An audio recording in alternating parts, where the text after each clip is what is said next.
Hello, welcome to ET Garage. Today's video is going to be about using a 3/4 inch wrench on a spark plug socket.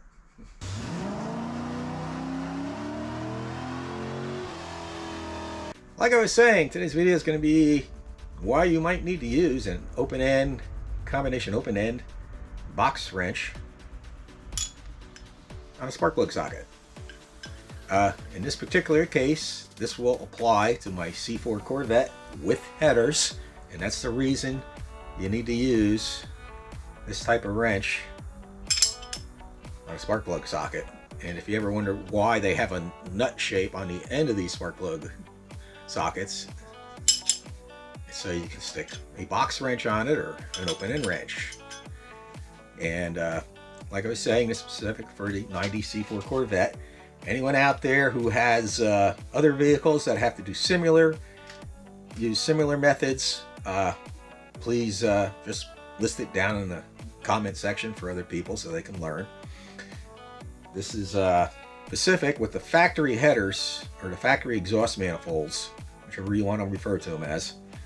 I do not believe you needed to use this wrench. I can't remember, it's been so long. If anyone does, please say so. Also, different C4 Corvettes came with some of their accessories in different locations. I think the later LT1s had the AC pump on this side. Of course, if you have an LT5, that's a whole different story. Those spark plugs are right in the center of the valve covers because it's overhead cam. Twin overhead cam, the LT5 motor. But this specifically applies to a push rod, 350 small block Chevy. I'm sure there's lots of other engines out there that this will apply to. I mean, even if you're taking a spark plug out of, say, your Briggs & Stratton, you can stick the spark plug socket on the spark plug and use a wrench instead of a ratchet if you prefer, or you don't have a ratchet. But in this particular case, you have to use this wrench, and I'll try and move the camera around and demonstrate and show you why. Alright, hopefully you can see that real good, and hopefully I can get my hands in here without blocking the camera. But if I put the spark plug socket on, and this is the number 7 spark plug on the driver's side, rearmost spark plug on a C4 Corvette 350 pushrod motor, and as you see, this ratchet will not work. I can probably click it on here, and I may even be able to get the ratchet from the bottom, but if you're like me, yeah, I can't even get it on there either way. It just won't go. But if you're like me, I prefer to do it from the top rather than crawl under the car. So what you do is put your spark plug socket on,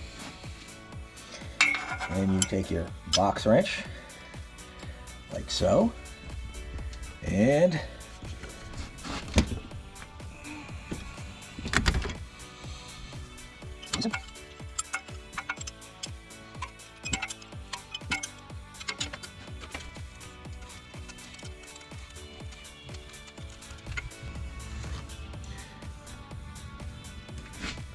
there it is. Spark plug is out, and it's actually pretty easy in that location. There are other locations on here that the spark plugs are very difficult to get to. You have to use a ratchet and extension. It's like on the other side of the motor. But let me move the camera back around. Alright, I hope that was helpful. It's just one of many ways to tackle a spark plug problem. The earlier year C4 Corvettes had straight plugs. They use the same headers though, whether they're angled or straight. And I'm not sure what you have to do with the straight plugs. I don't have any experience with these headers on that motor with straight plug heads.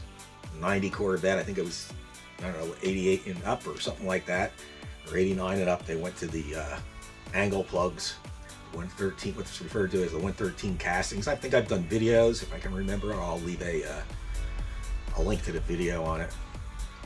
And like I said, I hope this was helpful. I still don't know what I'm going to do with this engine block yet. I'm seriously thinking of sending the crank out, having it ground, and putting the bottom end together, just to have a little fun with it. I have no use for it. I don't want to use it in this. If I do use it in this, I'll send it out, have it fully machined and splayed caps put on it. But that's a whole other project. I'm gonna stop rapping on and stuff. And I want everybody to have a great day, and God bless.